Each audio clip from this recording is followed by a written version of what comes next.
Hello, everyone. Once again, I'm Priya. I work at the Bump Festival. I have some of my team there with me. Anna, our murals manager, Jake, who comes in and out doing everything. Our team is small but mighty. We always say that. And today I'm going to talk to you about art, Calgary, where it is right now, and where we're heading into the future and what Bump is trying to do with it. So I start with this slide on how Calgary is a surreal, landlocked city in the prairies at a tipping point. Calgary is a very strange city, as many of you all know. We've kind of been built on this strange, like, colonial settler myth of like the cowboy. And like, there's a lot of interesting themes and symbols that Calgary plays with all the time. As someone who's grown up here, the biggest thing I've noticed is that Calgary exists in really weird silos.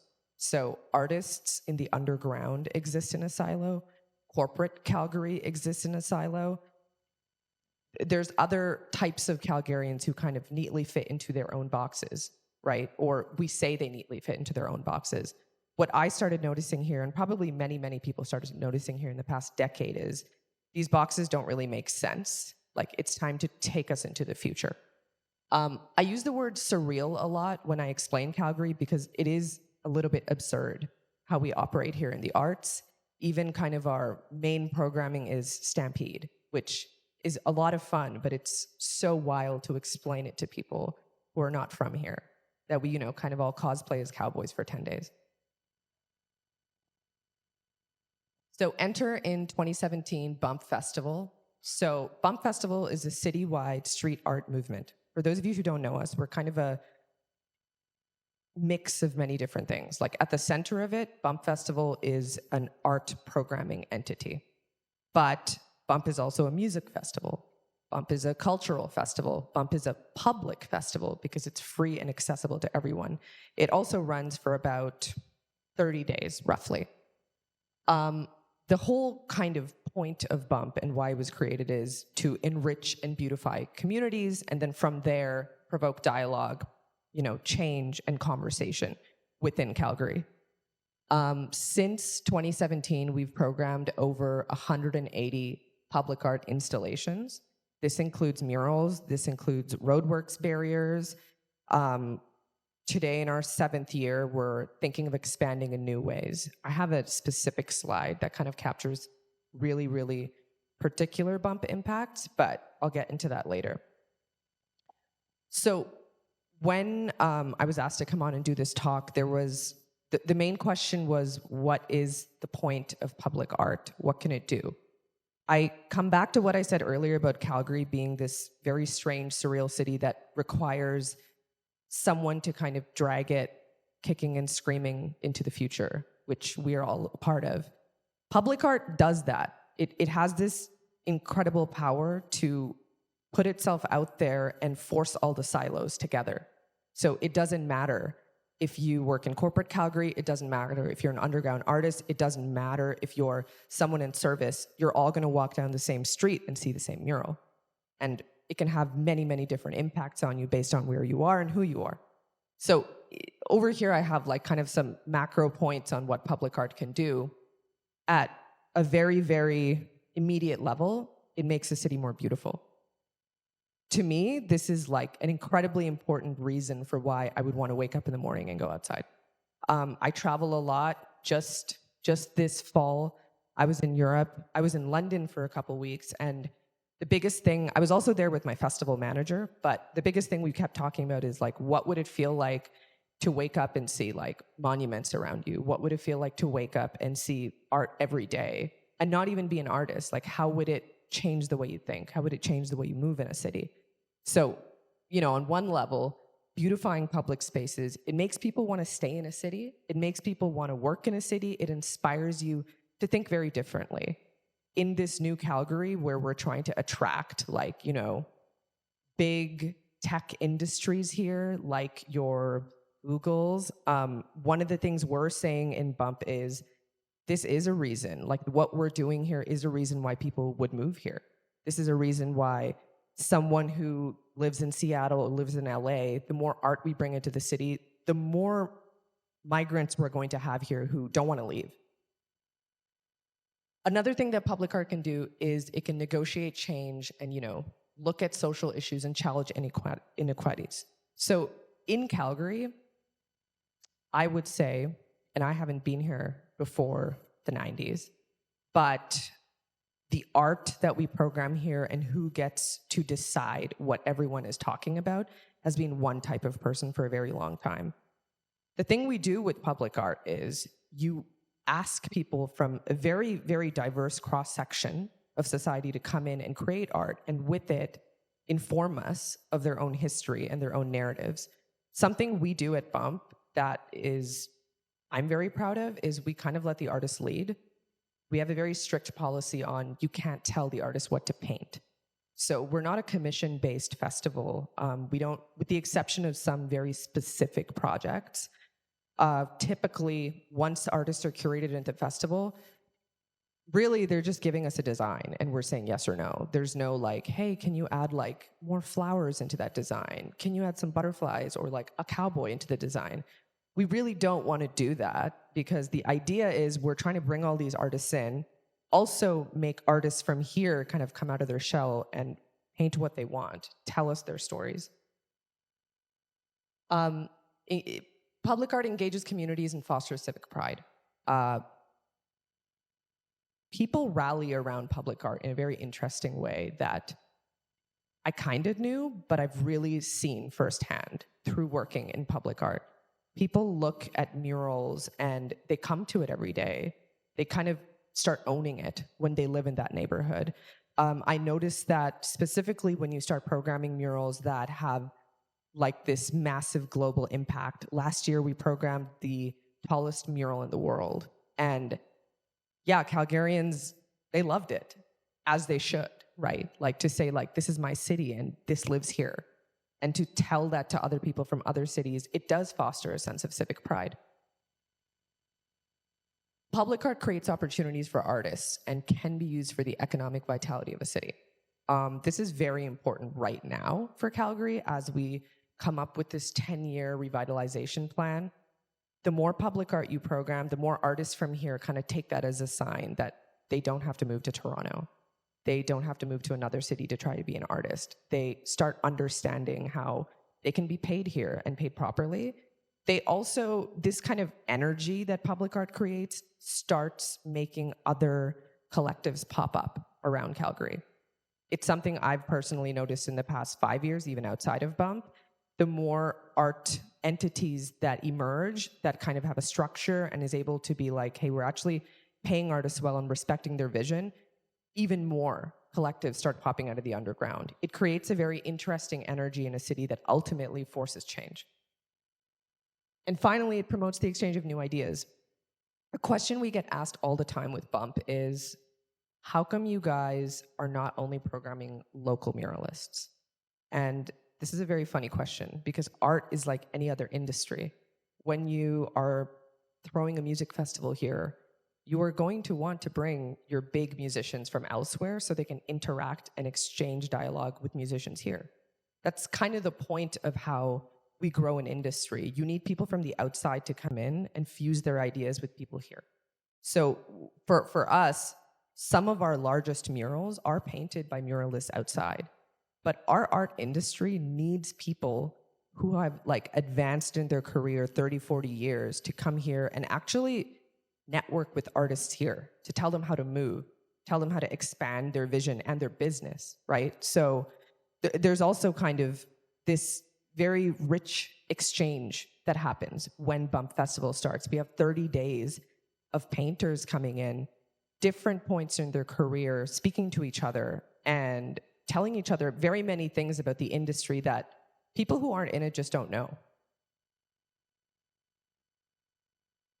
So since 2017, we have programmed about 111 murals now, and 147 roadworks barriers. For those of you that don't know what roadworks barriers are, it's a city initiative that is these concrete barriers that kind of, you might see them around different neighborhoods.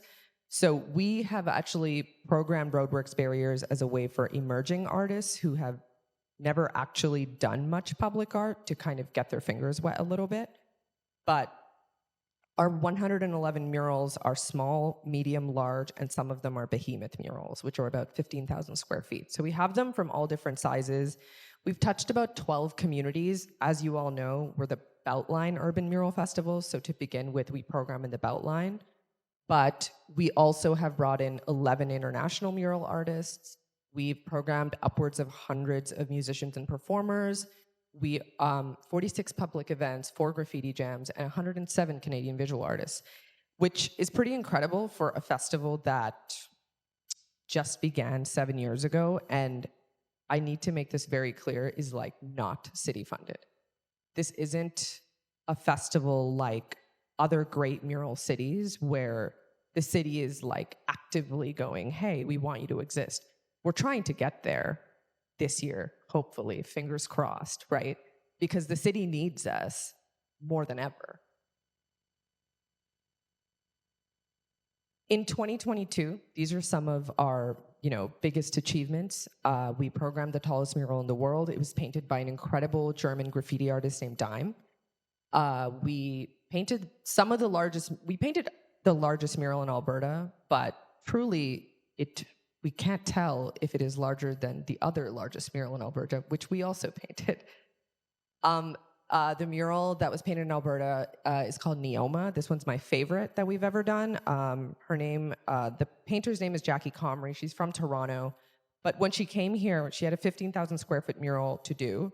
And she was also found out, like on the day she began painting that she was pregnant. So she needed 3 other artists to paint with her, who were all local emerging artists, right? Who then got this opportunity to put their mark on an incredible structure that's going to remain in Calgary for years and years. In the top right, you see like that's what a roadworks barrier looks like. So a lot of local emerging artists were able to start getting their fingers wet in public art. The other thing I want to mention about public art is it's great, it's fun, people love it. It is incredibly stressful on an artist because what you're asking them to do is to put their art out there, and then they really don't get to say how the public will react. There's almost like no real protection they get. So like us as Bump, we try to maintain a pretty strict boundary between the public and the artist. We take care of a lot of the conversations and the logistics. But when we're programming murals, we're actually also thinking about that. Who are the artists that have done this for like 5 to 6 years that can do a mural in a highly, highly public, high impact spot and take what that means, right? Like what happens if the people in that neighborhood don't like your mural? Like it can be pretty crazy. I've been involved with a project before that when we were doing it, it felt like Calgary really wasn't ready for. It was a mural in Chinatown, and it was during the height of the Black Lives Matter protests in 2020. And we were quite shocked when we programmed that mural. It wasn't through Bump, it was through a separate organization at the level of backlash we got from the city.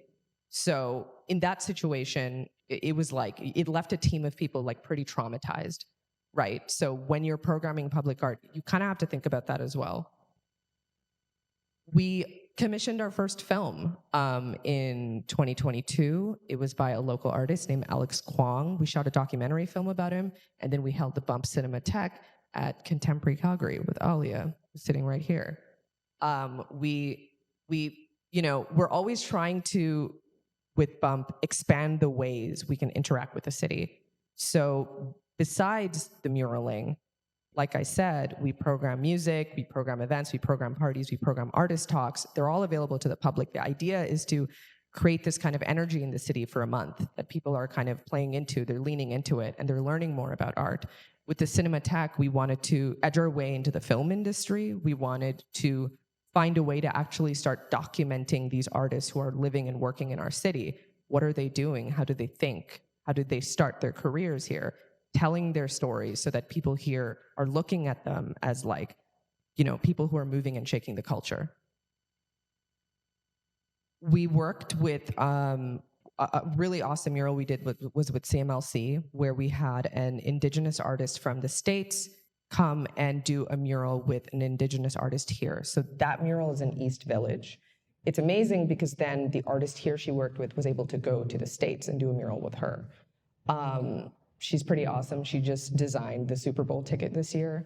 So like a lot of the artists that we work with like go on to do like incredible things, right? And it turns back into our city because those artists are going everywhere and going, I did this mural just this year with Bump in Calgary, right? And like we've seen just from last year to this year, our artist applications closed this year. We had a lot of artist applications last year, the most we've ever had. This year we have 200% more. So our work is cut out for us for the next 2 months to figure out who should paint this year. We told new stories about our own history. We had an incredible muralist from Toronto named Kersha, who came and did a mural on Violet King, and it was a portrait of the first Black Canadian lawyer. This is not a portrait you would see in Calgary, Alberta 5 years ago. No one in Calgary would even know about Violet King, right? Like, with the exception of a few people. But this is what I mean by like public art has the ability to tell new stories and make you look at your own history and really think about it. Like, who are the people who were in Canada? Whose stories are we trying to center?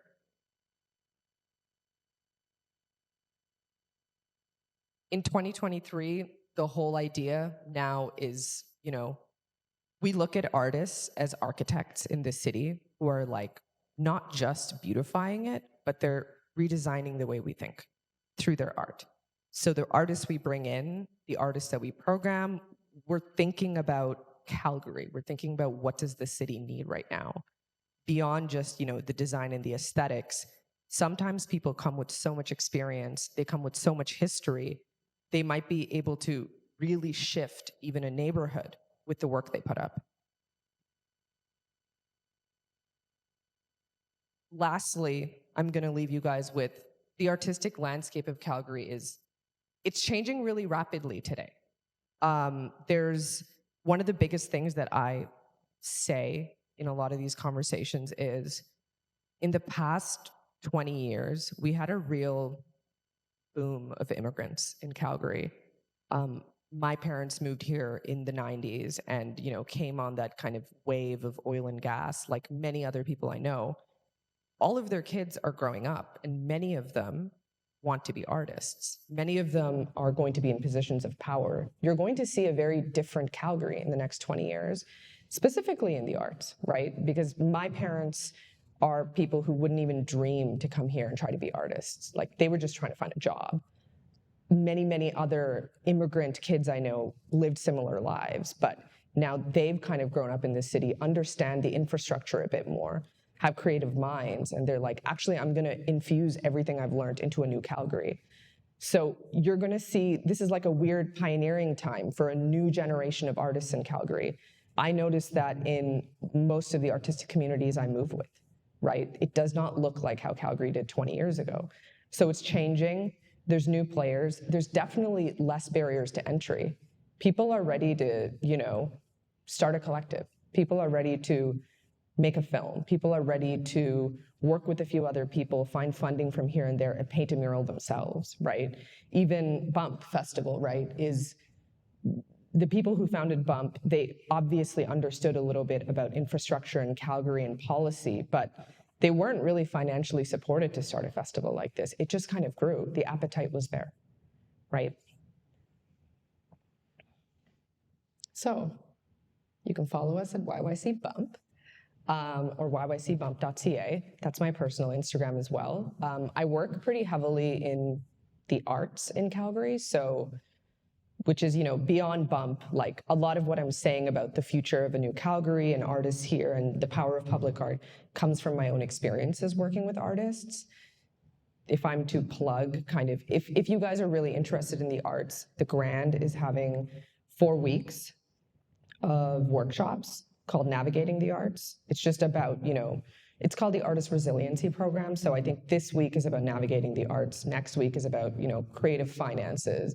The week after that might be about grants. So if you're interested in the creative sector and you're interested in knowing who's actually in it, look into that. There's a panel that I'm moderating tonight on building community in the arts, and tomorrow about marketing in the arts.